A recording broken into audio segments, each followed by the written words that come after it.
Bonjour à tous et bienvenue sur ma chaîne État des jeux. Alors aujourd'hui, on retourne dans le monde de Talisman pour un nouveau supplément. Il s'agit du Royaume Sylvestre. Donc Talisman, un jeu édité par Fantasy Flight Games et Edge pour la version française et donc Game Workshop forcément. Toujours sur la boîte on y retrouve une superbe illustration, enfin en tout cas que j'aime beaucoup, qui représente bien le nouveau supplément. Donc là forcément une forêt avec un arbre millénaire enflammé, on ne sait pas trop, c'est sûrement le boss de fin de la forêt, et avec donc les différents héros qu'on peut retrouver. Donc on a donc je pense un ranger. Alors lui je sais pas trop ce que c'est comme bestiole. Un guerrier barbare avec une peau d'ours. Et on y retrouve deux statues, peut-être des gardiens justement de l'arbre. On va voir ça par la suite. Alors au niveau du matériel, on y retrouve pas mal de choses, donc forcément les livrets, un nouveau plateau, des cartes pour le plateau, des nouvelles cartes aventure, des cartes voix, donc qui sont des nouvelles cartes, des cartes destinées aussi, des nouveaux sorts, encore des fins alternatives, des personnages et les figurines. Donc on retrouve 5 nouveaux héros, le nouveau plateau, des nouvelles cartes. Alors au niveau de la petite description, la brume se dissipe et les arbres ancestraux apparaissent. Pour la première fois depuis des siècles, le mythique royaume sylvestre est de retour dans le monde des mortels. Parmi les arbres magistraux et le long des chemins sinueux, on peut trouver des richesses et des pouvoirs au-delà de l'imagination. Mais il recèle aussi de grands dangers. Le roi Oberon et la reine Tatiana, des êtres sans âge, faits de destin et de magie, ne prendront pas l'invasion de leur royaume à la légère. Choisissez-vous un camp dans la lutte entre les deux monarques des fées, ou irez-vous de l'avant pour vous-même? Alors, on va voir ce que ça nous réserve un petit peu à l'intérieur. Alors, donc on retrouve le livret de règles,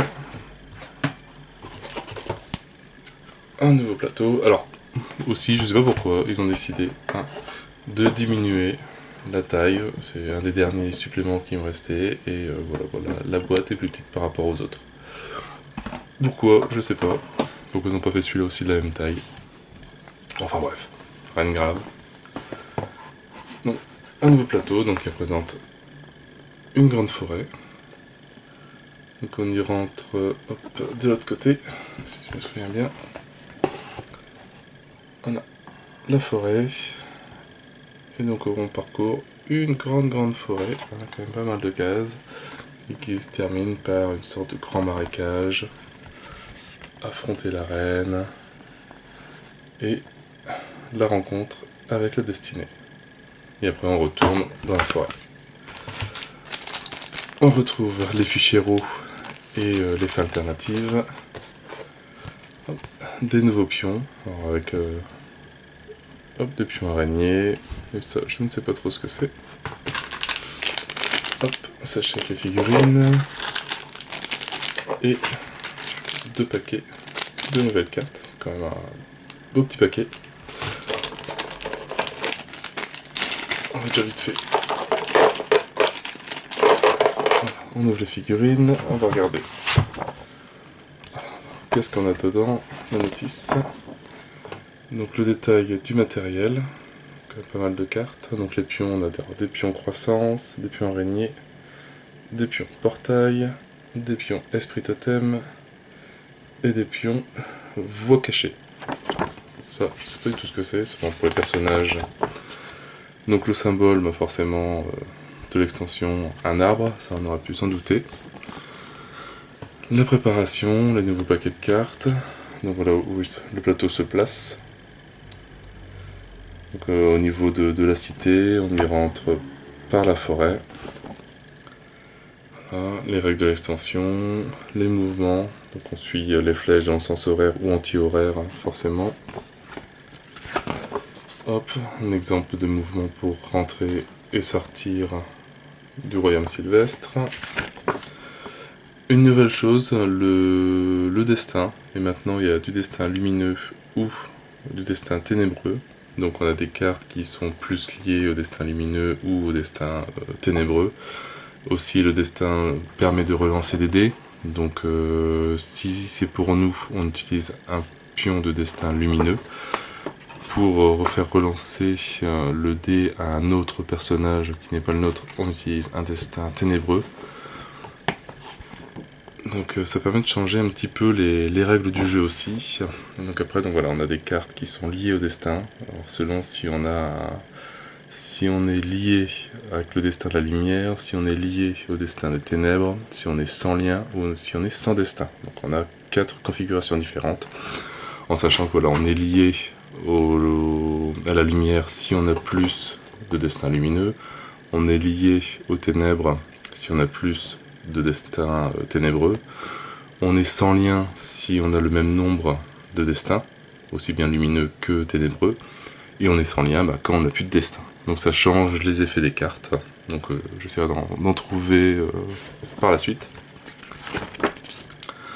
Les nouvelles cartes de voies sinueuses. Donc ça c'est quand on rentre sur le terrain sylvestre. On a 3 cartes voies qui sont dévoilées. Et on en prend une au hasard. Donc ça nous donne le monstre de fin qu'on doit affronter, donc qui est un peu différent pour tout le monde, et avec une modification lorsqu'on joue. Et si on arrive à la fin, et on tire une carte destinée, donc selon, pareil, destinée lumineuse ou ténébreuse. Ça change un petit peu les règles du jeu, donc là, une fois qu'on a affronté le monstre, si on est béni, enfin si on est lumineux, on peut avoir la carte bénie par exemple, qui permet d'augmenter votre valeur de vie de 1, augmenter votre valeur de destin de 1, et quand vous priez, vous pouvez récupérer un destin lumineux, et etc. etc. D'autres modifications, donc ça compte pas comme un objet, c'est un truc qui se met à côté de votre personnage que normalement vous ne pouvez pas perdre. Et donc, rencontre avec la destinée. Et après on arrive sur les cartes fin alternatives, les variantes révélées et cachées, des nouvelles règles sur les objets, des pions personnages, animaux et intellect, et après encore des règles alternatives si on veut, où on peut choisir sa destinée, lier à la destinée, combattre ou fuir, etc. Et après, les différents personnages, donc on a l'éclaireur, le guerrier totem, la reine araignée, le vieux chêne et l'arpenteur. Et il y a pas mal de choses quand même dans cette extension. Hop. On va regarder les personnages.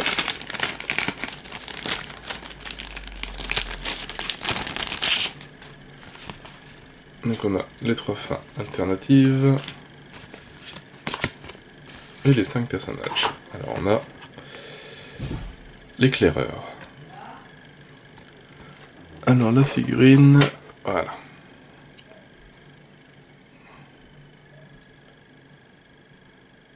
Un beau petit archer, assez bien détaillé.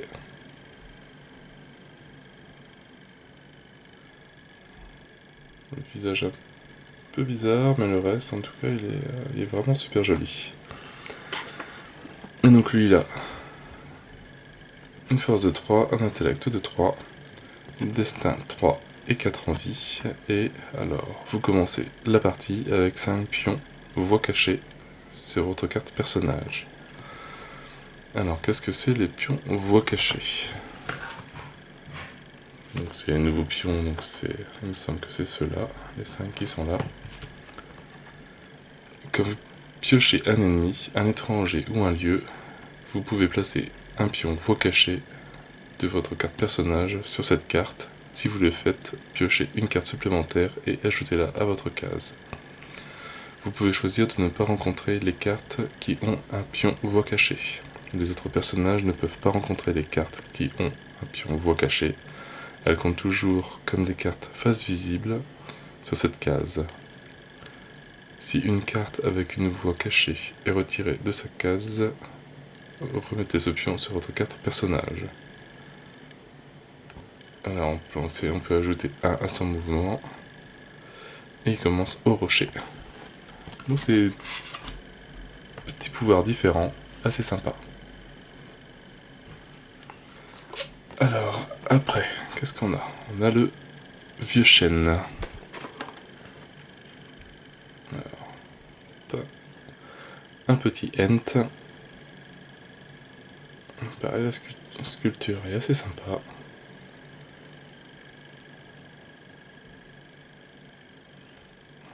Assez détaillé. Pour les genoux, pour une petite figurine, un petit jeu de place, un petit jeu en fait où il n'y a pas forcément besoin de figurine, mais la figurine est vraiment superbe. Alors qu'est-ce qu'on y retrouve?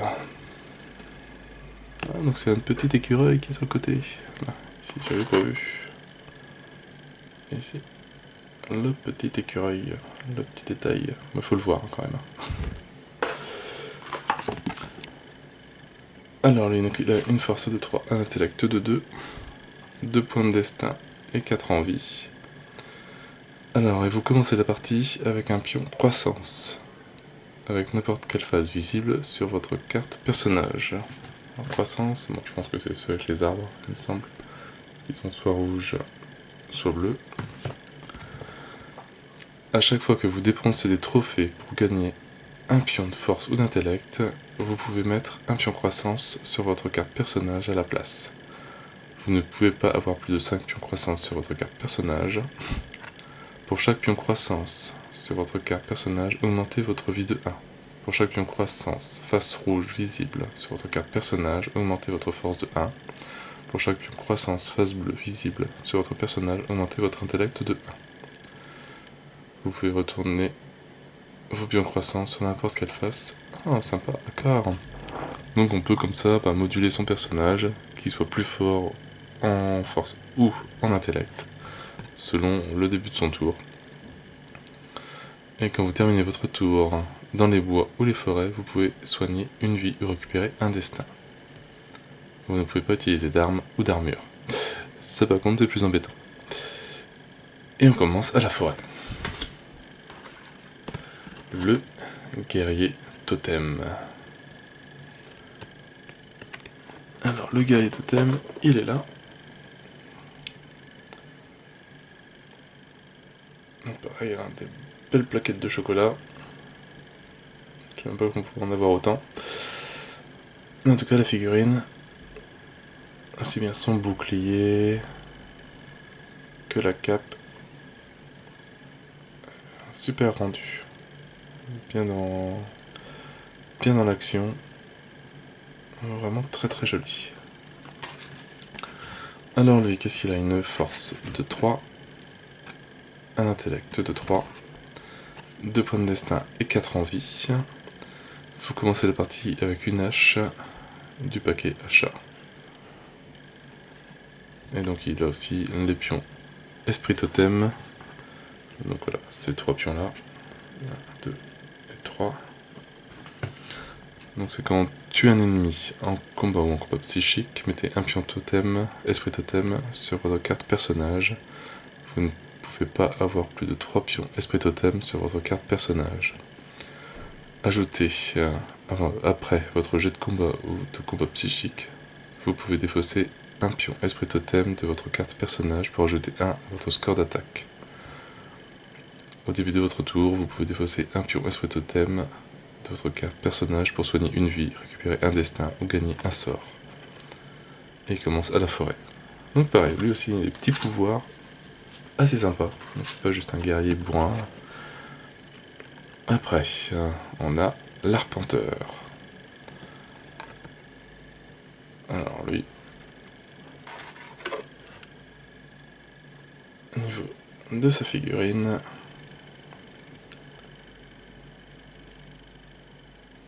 très fine,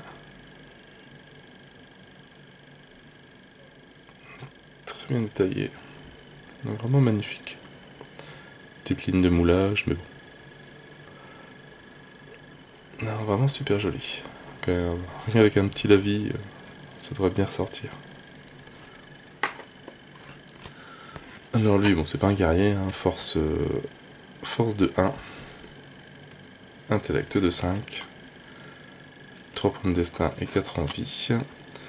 Et on commence la partie avec 3 pions portail sur votre fiche personnage. Donc le pion portail, voilà, c'est cela. Alors, à chaque fois qu'un personnage qui n'est pas dans la région intérieure lance un sort, vous pouvez placer un pion portail de votre carte personnage sur sa case. Au lieu de votre mouvement normal, vous pouvez vous déplacer sur n'importe quelle case contenant un de vos pions portail. Après votre déplacement, remettez ce pion portail sur votre carte personnage. À chaque fois que vous arrivez sur les runes ou une case contenant un de vos pions portail, vous pouvez gagner un sort, si votre intellect le permet. Quand vous êtes sur le point d'engager un combat, vous pouvez défausser un sort pour utiliser votre intellect plutôt que votre force lors de ce combat. Et commence aux portes du pouvoir. Pareil, des pouvoirs assez intéressants aussi. Et le dernier, la dernière, la reine des araignées. Déjà, l'illustration est magnifique. Alors, au niveau de la figurine, la figurine est bien sympa. Petites araignées partout qui montent bien, assez bien sculptées. Vraiment pas mal. Très joli. Très joli.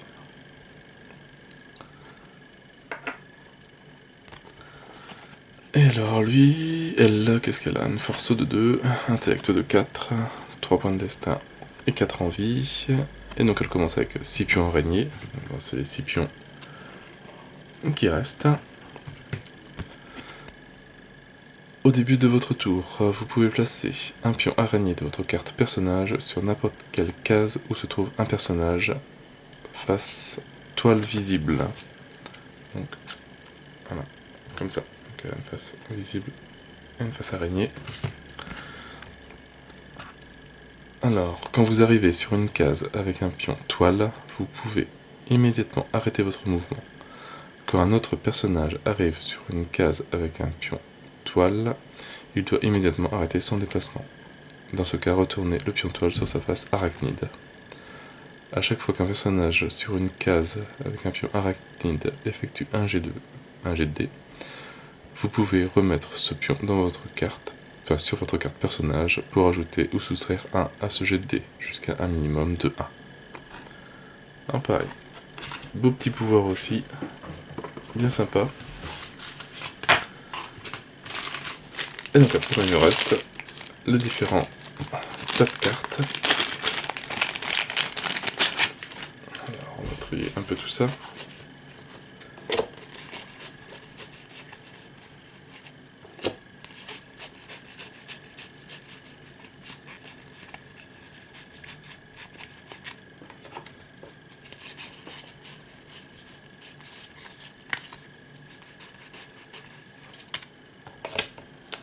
Ouais.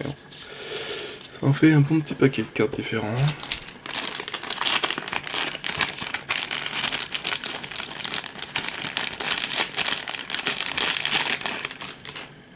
Hop, et ça je pense que c'est...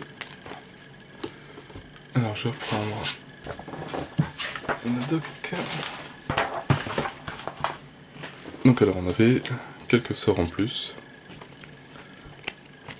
Pas énormément. Forger la destinée. Lancez ce sort sur n'importe quel personnage au début de votre tour. Ah, donc alors si on a un destin lumineux ou un destin... comment j'ai oublié? Non. Destin ténébreux. Voilà. Les effets changent. Hop. Alors, payez 2 destins lumineux pour que ce personnage pioche une carte destinée. Ou si c'est ténébreux, payez 2 destins ténébreux pour obliger ce personnage à défausser une de ses cartes destinées. Et donc pareil, à chaque fois, donc on a un nouveau sort qui utilise le lumineux ou le ténébreux. Donc là c'est couper le fil. Hop. Rajeunissement. Lancez ce sort sur vous au début de votre tour. Soignez toutes vos vies et récupérez tout votre destin. Vous pouvez ensuite défausser n'importe lequel de vos objets suivants ou sorts. Donc voilà, c'est tout au niveau des sorts, pas grand chose. Quelques cartes aventure, donc là qui se mettent sur les cartes aventure classiques de talisman. On a donc une hoste féerique. Une hoste féerique encore, le chemin des fées. Les maîtres du destin. La clairière des fées. Donc ce sont des nouveaux lieux. Enfin, je pense que c'est que des nouveaux lieux qu'on a. Et le portail des fées. Pareil, qui change selon les destins, s'ils sont lumineux ou ténébreux, ou si vous êtes sans lien. Donc les règles changent. Alors après on a les cartes là, qui sont liées lorsque l'on se promène dans le royaume sylvestre. Donc là qui sont des nouveaux monstres, des nouveaux étrangers, des nouveaux suivants, etc. Donc par exemple on va en faire quelques-uns, je ne vais pas tous les faire, il y a trop de cartes. Alors, Urdre 2, c'est beau. Un sage sol, qui est un étranger. La hutte de la Baba Yaga. Des fetch des suivants. Des herboristes. Kelpie. Alors on va essayer de trouver des petits nouveaux monstres. Des suivants. Voilà, encore une licorne. Ça fait longtemps. Un arc féerique. Une porte-bonheur. Des objets. Ah, un nouveau type de talisman. Bon, ce qui est toujours identique, mais l'image change un petit peu. Talisman verdoyant. Les fées, le portail de Mab. Toberon. On n'a pas beaucoup de monstres. Hein. Alors, ils sont classés par lieu au début. Hop. Les événements. Le marché féerique.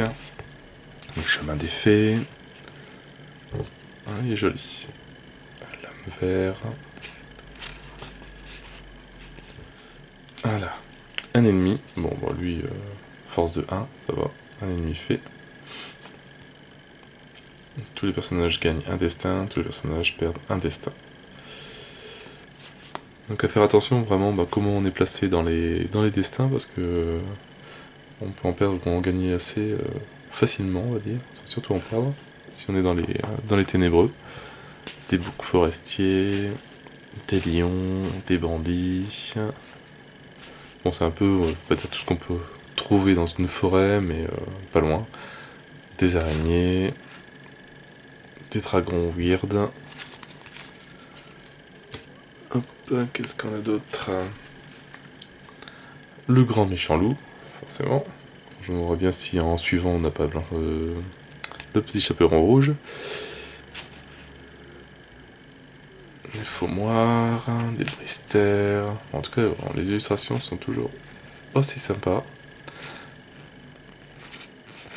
Hop, des cerfs blancs, bonnies, des pixies, un ours totem, un cogneur, un cid. Hop, une licorne cite, je sais pas comment ça se dit. Le drac du royaume sylvestre. Intellect de 6. Si le dragon est remonté dans les bois, ajoutez 3 à son jet d'attaque. Ok. Ça lui fait 9. Une licorne noire. La Baba Yaga. On commence à rencontrer dans pas mal de jeux. Des centaures. Les prochaines. La reine Mab. Titiana. Le roi des crapauds. Et différents. Donc c'est tout pour les ennemis, je pense. Et on commence maintenant. Les objets. Journal intime. Cage d'espoir. Pierre à aiguiser. etc. etc. Bon, hop. Cape de Lug. Masque de la nuit. Les objets magiques qu'on peut... Les nouveaux objets magiques qu'on peut trouver. L'épée de la destinée. Un personnage sans destinée ne peut pas avoir l'épée de la destinée. Forcément, ajoutez 3 à votre jet d'attaque en combat ou en attaque psychique. Et de la baguette de Titiana. Donc c'est là. Destin ténébreux, abandonnez cette carte. Lumineux, une fois par tour, vous pouvez dépenser un pion destin lumineux pour lancer le sort sur cet objet, sans le défausser. D'accord, ouais, c'est sympa. Donc pas mal de bons petits sorts. Et alors, donc on avait dit quand on rentrait sur le royaume sylvestre, on avait 3 cartes voix qui étaient dévoilées, donc logiquement on prend les 3 premières. Et on en prend une parmi les 3. Donc par exemple, on a la voie de la fortune. Lorsque vous obtenez un 4, un 5 ou un 6 pour votre mouvement, vous pouvez gagner un or.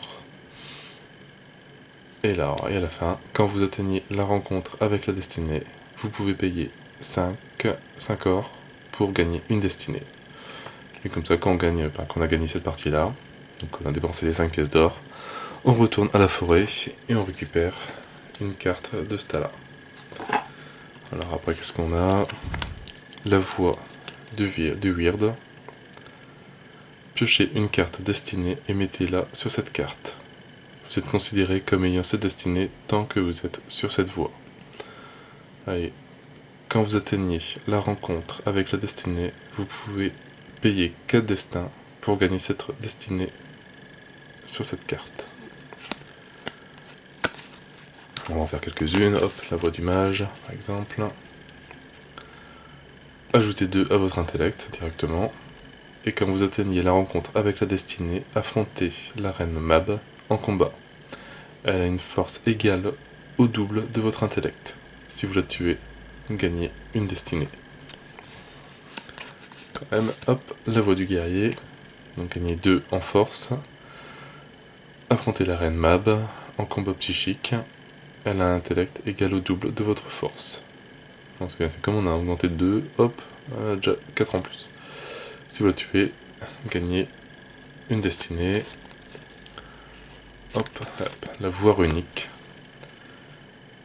Vous ne pouvez pas lancer de sort à part le sort de commandement. Aucun sort ne vous affecte.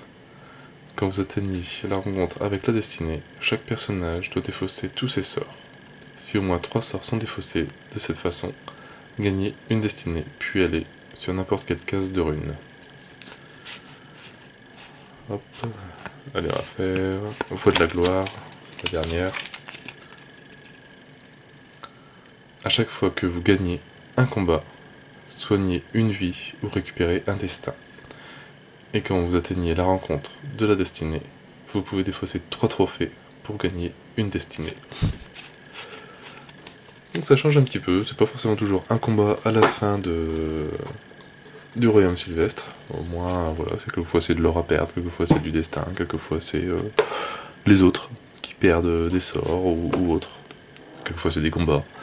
Donc ça change un petit peu. Et donc à la fin de ça, on gagne des cartes destinées, donc des destinées ténébreuses ou des destinées lumineuses, selon le cas où on est. Alors par exemple, on a le vagabond qui est une destinée ténébreuse. Augmentez votre valeur d'intellect de 1, augmentez votre valeur de destin de 1. Quand un personnage obtient un 1 sur un jet de mouvement, vous pouvez récupérer un destin ténébreux. Quand un personnage est sur le point de lancer le dé pour son déplacement, pas pour son mouvement, vous pouvez dépenser un destin ténébreux pour choisir le résultat à la place du jet de dé. Hop, on va faire le vide. On va pas tous les faire non plus. Augmentez votre valeur d'intellect de 1, augmentez votre valeur de destin de 1. Quand un autre personnage lance un sort avec succès, vous pouvez récupérer un destin ténébreux. Quand un personnage lance un sort, vous pouvez dépenser un destin ténébreux pour annuler l'effet de ce sort, à l'exception du sort de commandement. Et après on peut récupérer du destin enfin, sur les destins lumineux. On peut avoir par exemple le champion, augmenter votre valeur de force de 1, augmenter votre valeur de destin de 1. Quand un personnage obtient un 6 à son jet de combat ou de combat psychique, vous pouvez récupérer un destin lumineux. Vous pouvez dépenser un destin lumineux pour lancer 2 dés lors d'un combat ou d'un combat psychique et les additionner pour déterminer votre jet d'attaque. Donc c'est pas forcément parce que c'est du ténébreux ou du lumineux que les deux sont bien. Donc bon, comment on veut se la jouer. Le sage, intellect, augmentez votre intellect de 1, augmentez votre valeur de destin de 1. Quand un événement est pioché, vous pouvez récupérer un destin lumineux.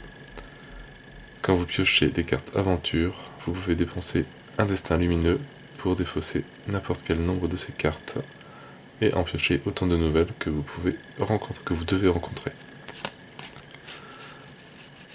Donc assez sympa. Vraiment, ça rajoute un bon petit truc en plus sur le jeu. Vraiment pas mal comme petite extension. Hâte de la rajouter dans le jeu. Et après, il nous reste les 3 fins alternatives, parce que bon, le but quand même, c'est récupérer le talisman. Ou sinon, on a les fins alternatives. Donc on a la guerre des saisons, passion des voyages. Donc on toujours avec une superbe illustration. Et jugé par le destin. Alors, on va faire celle-là juste pour voir. Alors, quand votre fin alternative est révélée, donc c'est un truc caché avec le symbole, voilà, caché et révélé. Tous les personnages dans la région intérieure sont téléportés sur la porte du pouvoir, et votre tour prend fin immédiatement. Les personnages ne peuvent plus entrer dans la région intérieure pour le reste de la partie. Au début de votre tour, chaque personnage doit lancer un dé pour voir ce qui lui arrive. Il ajoute 1 à son jet de dés pour chacun de ses destins. 1-2, il est tué, il perd une vie, il perd tout son destin, il perd un destin. Le dernier personnage en vie gagne la partie. Bon, ok, donc il n'y a pas d'affrontement, t'es juste à délancer de dés au fur et à mesure. Ça permet de faire le stress, donc il ne faut pas forcément toujours tout dépenser son destin, il faut essayer d'en garder le plus possible, si jamais on joue avec celle-là.